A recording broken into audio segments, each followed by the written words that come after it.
When you study the historic nature of revolutions, the motive of a revolution, the objective of a revolution, and the result of a revolution, and the methods used in a revolution, you may change words. You may devise another program. You may change your goal and you may change your mind.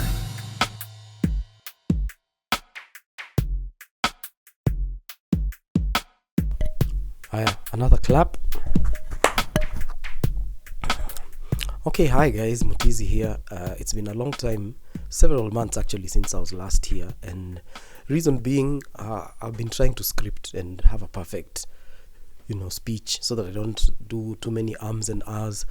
But sometimes that doesn't work too well because I try to be perfect, and yet I don't think anybody does perfect scripts. You always get disappointed in yourself once in a while when you read and you're like, that's sort of what I wanted to say, but not exactly. So anywho, just to get straight into it, no scripting, this one and I think the next few, I want to see how it'll go when I don't script. Yes, so here I am. What I want to say is, last year I noted something. Of course I noted. What do I mean? There was an almost revolution. People wanted that, it seems. And I don't know whether that's what people really understood it. Definitely, basically people were upset. There was a finance bill that was being pushed onto Kenyans, and Kenyans were upset about it because it had some clauses there that were going to make people's life hard. That wasn't the only thing. There was other underlying issues. So it was a combination of things. So that finance bill was like the tipping point. So all of a sudden, Kenya there was a lot of fracas. People filled the streets. There was a lot of camaraderie. People felt so excited that finally change was coming. There were examples from other countries, like I think Bangladesh or somewhere like that, where guys had filled the streets. The leader of that country got too violent, shot people. In fact, here we thought people died. Here we just had a few tens. I think in Bangladesh it was like 1,000 or more. Like many guys were shot. So guys were so upset and they kicked those guys out. I think the president fled. So guys felt, yes, now we've done it. We've kicked out the nasty persons. Okay, Kenyans, especially the young ones who feel powerless, felt very powerful because now they were able to. It was like, this is something we can do. Let's go to the streets, fill them, just like Bangladesh. Guys aren't sure whether it was completely organic, but I can't say it wasn't like, probably it was a hybrid. There were definitely some professional looking posters after a while. But the main thing that got people to the streets was genuine. And I felt it. I was like, yeah, people have a right to complain and all that. Others said, no, let's try and find other more peaceful. Let's vote. But guys were like, we are fed up and we want to push these guys out. So the momentum kept building. But as it kept building, the people who were being spoken, let's say the ones people were angry at, our government people, they weren't happy, of course. They started out by trying to chillax and talk to us. The president was like, no, it's not a bad bill. The finance bill isn't that bad. But people didn't want to hear that. Guys were just like, we're even tired of this guy. And it got worse and worse now when people started getting injured. And that's been like a common playbook in this country. Anytime people have tried to get something new done, there's been this, the resistance has been very strong. And it's part of our history. In fact, that's a part of us that people need to understand. There is people who were in power before, like we got colonized, Kenya. The colonizers came here and took our stuff by force, mostly land. So when people wanted to when they came and kicked people out, they didn't do it gently. They kicked people out by force.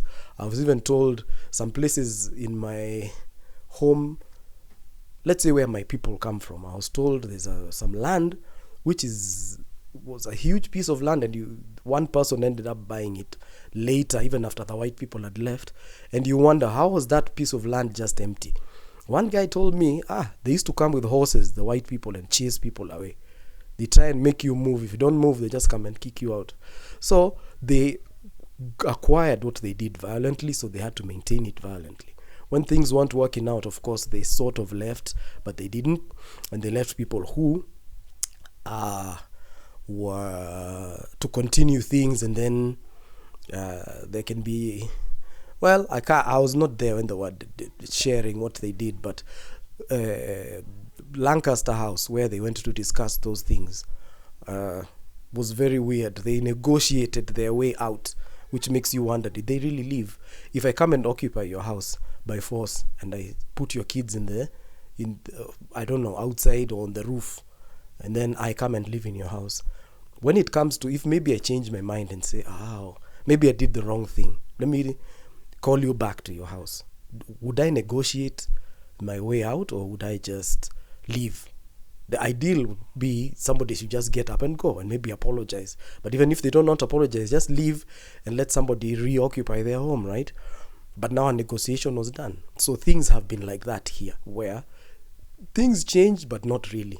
So people didn't really get back their land. So there's still been a lot of poverty here. Chances are few. Land stopped being the people's, and it became the Crown's first, the UK government, and then it became the government of Kenya's when we became a republic. So people don't really own land like outright. Some, it seems like, yes, they do, but it's something that can be revoked actually, because the government is the one in power. So nobody really owns land, and that is the most basic resource that we need to do anything. So here we are. Things have continued like that. There's been land taken away, so you find people first of all live in the good land was taken, and it was kept by companies, and a lot of it. But some of it became okay. If you want land, people weren't just given land, unless of course you were politically connected. You used to be, you would have to buy it. Yeah. So I remember one guy saying, but it was willing buyer, willing seller. So these politicians just bought land because, they asked their constituents, do you guys want this land? If you want, you can buy it. But you see that things had changed. Originally, people never bought land. You were given land or you moved into it, because sometimes land which was fallow, which wasn't be in use, people could move in. So guys used to just migrate. If there was a famine or things like that, people could migrate. So I don't think, from what I know of my history in our country, my country, Kenya, nobody perpetually owned land unless they were staying there. So it became generational. So you keep expanding, and then you give some to your children when you die. But there wasn't anybody owning land, which is the basic wealth of a country. So people got left out of the economy, starting with land. And then when the industries came, some got educated, those who had the chance to, and who had been allowed to be a part of the system. They got into it, and you find some families are just wealthy, not because they're better than other people, but they just got chances early because they were connected to the government that took over, either the previous one of the whites or the one that took over. So that is all of this story I'm talking about, is what has led us to where we are. The resources are few, jobs are few, because even the system that had been set up where there was land first, that was the main resource, but people were kicked out of that so that they could go and work. But in the jobs have never been enough. And that's how the system that was set up works. You can't have too many educated people. So you reduce that, and then you make sure the labor force is always more than the work, so that you can have power over people. So that's the situation we're in. So jobs have become scarce. The economy is tough because of the way things are being run. Industries and big companies sometimes, instead of improving services and making it easier for people to get them, the businesses are run strictly for profit. So sometimes they figure in order to make more profit, instead of like expanding their markets are also limited. So what do? Increase prices. Now, on to now the main point I wanted to make.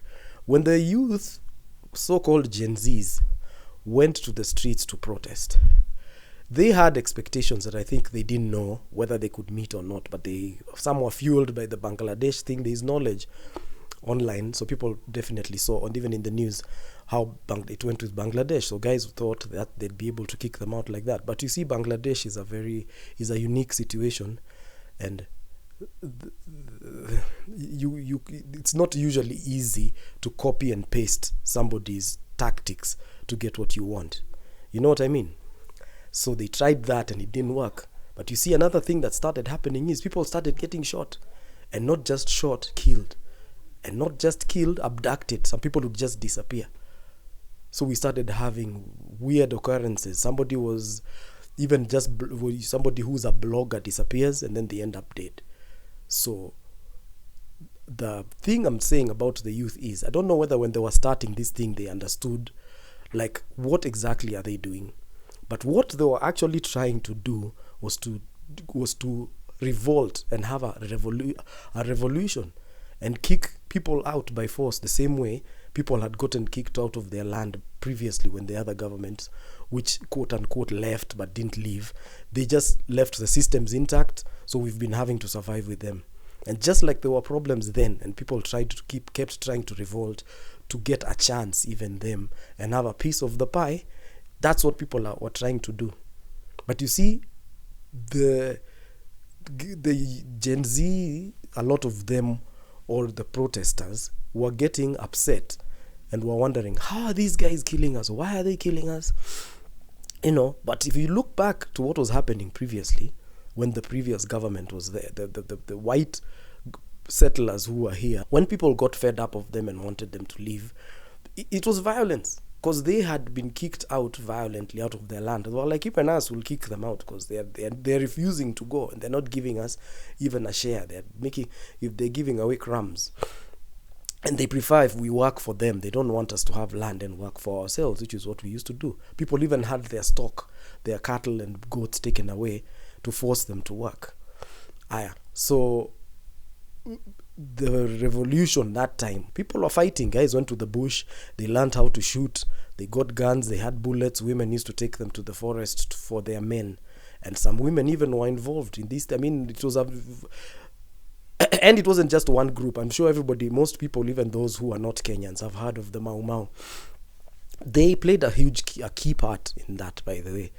But there were a lot of what they were doing. What they were doing was being focused on more, because I think it was just phenomenal. Like, wow, these guys are killing people. And the British also called them terrorists. So what actually Gen Z were doing was very similar to what these guys were doing. In fact, it's the same. And it is war. And what happens in war? People get killed. You try and make people do what you want, and they don't want to do it. Yeah, they've been enjoying this land, and they've been enjoying being rich and being the ones who are the bosses, and then now you want to kick them out. They're not going to go that easily. Yeah, so what you're doing is creating a war. People have, and then the tactics which were being used to stop guys from, like, the story started becoming that people were going to march to State House. Yeah, to try and either scare the parliamentarians, including the president, or even just kick them out. So guys got excited and were like, we are marching to State House. That is basically a declaration of war. And that's why even the tactics changed. There were snipers there ready to shoot people. Some people were shot. People have been abducted, like I said. So this whole thing, one thing I didn't see people calling it, is a war. Yeah, that's what it was, a war. And when you're in war, you have to be able to fight. However, the fight was very imbalanced. So Gen Z kept let me say the protesters. Gen Z became a catchy term, and sometimes those things can either be appropriated and then misappropriated. But actually, what people were doing were protesting, and they were trying to be revolutionaries. Yeah, and one person who I admire, called Malcolm X. You guys, I know a lot of you have heard of him. When I was young, my dad used to play us a record. There was a speech of Malcolm X's where he said, there's no such thing as a non-violent revolution. A revolution is bloody. And I used to think, the guy is crazy. What does he mean? But when you look at all revolutions that were happening that time during the civil rights era of the US, and even the 50s, 60s, revolutionaries were soldiers. Especially one, I think the world's most popular revolutionary, this guy called Che Guevara. He was a professional soldier, and I believe he's the one who helped Cuba kick the Mzungus out. And they've hated the Castros, Fidel Castro ever since, and Cuba has been really mistreated, and they've been given sanctions, and they've not been allowed to develop because the white people were bitter. How could you kick us out? You know? So, yeah, they were freed through revolutions, and there were people who were professionals. Che Guevara was a professional revolutionary. If you wanted to kick people out of your country or to help you to do that, you'd hire him, and he could train people and do that and all that. And the same thing happened here. Tanzania taught, I think it was in Kata, the soldiers that were part of the ANC, I think were called in Kata or something like that. The Tanzanians helped them when Kina Mandela and those guys would even come to Tanzania and be hosted, and then there was a lot of military training. So these things are revolutions, and revolutions are bloody, and a revolution is basically a kind of a war. You're trying to kick one regime out and have the one which you want. So the sad part about this is, now that our guys didn't know, our own revolutionaries didn't know what it entails, they were outnumbered and outgunned and outmaneuvered. We have a government who have soldiers. They have trained military, and we don't know how the military get trained. Okay, we have people who become soldiers, but if you look at the places where there's defense, Ministry of the Department of Defense and all, they have high walls. So there's things they do in secret. The budgets for most countries, the military budgets, nobody really knows what those budgets are. So these guys can end up having a huge arsenal, and especially when it's a country like Kenya, which doesn't have any neighbors threatening to come in and take us over. Once in a while, Al-Shabaab and a few other guys, but they're not really that strong. So we don't have much to fear, and we still have a lot of unused bullets and jets and tanks and water cannon, So they were used against us, or against those who were trying to do a revolt. And so that's why it didn't work. I think people tried again this year, like to commemorate, but things just got worse. More people got killed. By the time it got to that stage of this year's, I was really afraid, because I knew more people are going to die. And guys were up in arms like, no. So that the main message of this, if there's anything I want you guys to pick from this, is the protests were actually a declaration of war. And when it comes to war, there's going to be fighting. And these guys have trained soldiers armed to the teeth, who even most of the time don't have work to do. So when the war comes up, I'm sure some of them are like, yippee, let's go shoot some people. And they're even being problematic. Yeah, let's teach them a lesson or something. So basically, a war. You guys, that was what was happening. It was a war. It was a declaration of war, and these guys decided to fight. And they've been organized, and they have spies who infiltrate. We all know. If you know, you know. There's no government that doesn't have people what we call chini ya maji, like undercover, trying to figure out what people are saying, infiltrating the public spaces that are online. Especially Twitter in Kenya is really huge. X. So guys just got outnumbered and out tacticked, if I can use a word like that, and they were creamed basically. So what I'd like to conclude with is, considering the repercussions of trying to do a revolution, which are usually not a revolution is bloody, like Malcolm X said, unless these guys want to leave. Apart from you another thing you should understand is you're taking away their jobs. They've been used to having these cushy jobs which have made them rich. Many of these guys drive Range Rovers and other expensive cars. So it's a war because, first of all, you're trying to get them out of government, but you're also taking their jobs. So think about it. If you were at your workplace and some guys came and wanted to kick a good number of you guys out and bring their friends in there, how easy would it be for you to win such a thing? Do you think they'd just allow you to come and take their stuff, sit at their desks, earn their salary, drink their tea, all the perks that come with having a job? I don't think so. So this is just a message to those who wish to continue in this revolution. It's a war. If that's what you want, just know I'm not telling you to go and do it, because I don't think it'll work because of just the way our status is. We've never had a war. We don't have trained people who can fight, apart from the ones who work for their bosses are not us, even though that's what it's supposed to be.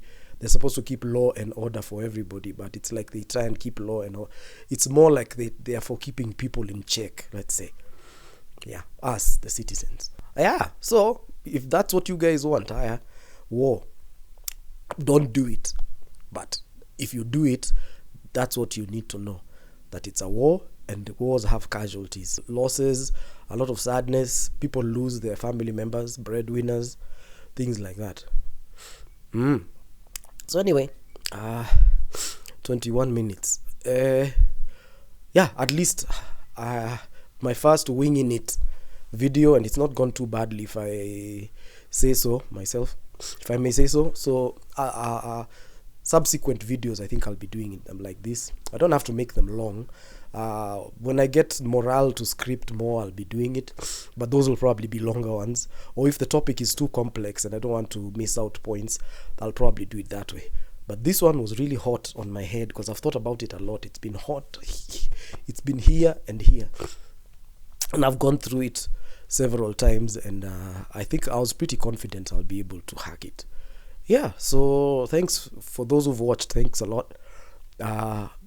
I feel like now I have morale to continue and to be more regular, but let's see. I've said that before, but this time I believe I'll be able to do it. Winging it is not bad. So you guys take care.